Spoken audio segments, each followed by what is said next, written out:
भारत ने गुरुवार को कहा है कि राफा में हो रही मौतें चिंताजनक है। इसके अलावा भारत ने एक बार फिर से फिलिस्तीन के मुद्दे का समर्थन दोहराया है। विदेश मंत्रालय के प्रवक्ता रणधीर जायसवाल ने कहा है कि राफा में विस्थापन शिविर में नागरिकों की जान जाने की हृदय विदारक घटना गहरी चिंता का विषय है। मीडिया ब्रीफिंग में जायसवाल ने कहा कि भारत अंतर्राष्ट्रीय मानवीय कानून के पालन का आह्वान करता है। गाजा पट्टी में राफा में इजरायली हमले के बाद स्थिति पर विदेश मंत्रालय ने प्रवक्ता से कहा कि राफा में विस्थापन शिविर में नागरिक जीवन की दिल दहलाने वाली क्षति गहरी चिंता का विषय है। हमने लगातार नागरिक आबादी की सुरक्षा और जारी संघर्ष में अंतर्राष्ट्रीय मानवीय कानून के सम्मान का आह्वान किया है। हम ये भी ध्यान देते हैं कि इजरायली पक्ष ने पहले ही इस सिलसिले में अपनी जिम्मेदारी स्वीकार कर ली है और घटना की जांच की घोषणा की है।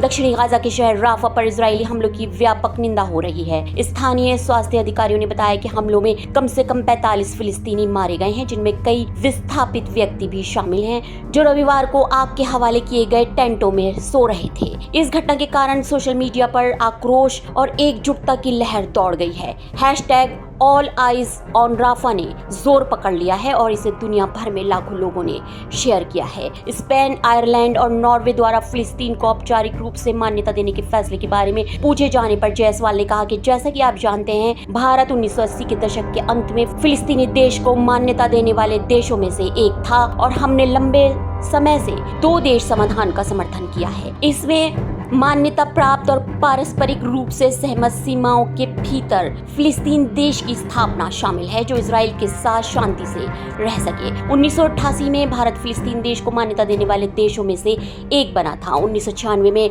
भारत ने गाजा शहर में फिलिस्तीन के लिए अपना प्रतिनिधि कार्यालय भी खोला, जिसे बाद में 2003 में रमल्ला में शिफ्ट कर दिया गया था। यूरोपीय देशों को उम्मीद है कि फिलिस्तीन को मान्यता देने से शांति की दिशा में अंतर्राष्ट्रीय प्रयासों को बढ़ावा मिलेगा। आयरलैंड के प्रधानमंत्री साइमन हैरिस ने एक बयान में कहा है कि हम शांति प्रक्रिया के अंत में फिलिस्तीन को मान्यता देना चाहते थे। हालांकि हमने शांति के चमत्कार को जीवित रखने के लिए स्पेन और नॉर्वे के साथ मिलकर ये कदम उठाया है। उन्होंने इजराइल को गाजा में मानवीय तबाही को रोकने का आग्रह भी किया है। Bureau report, SD news.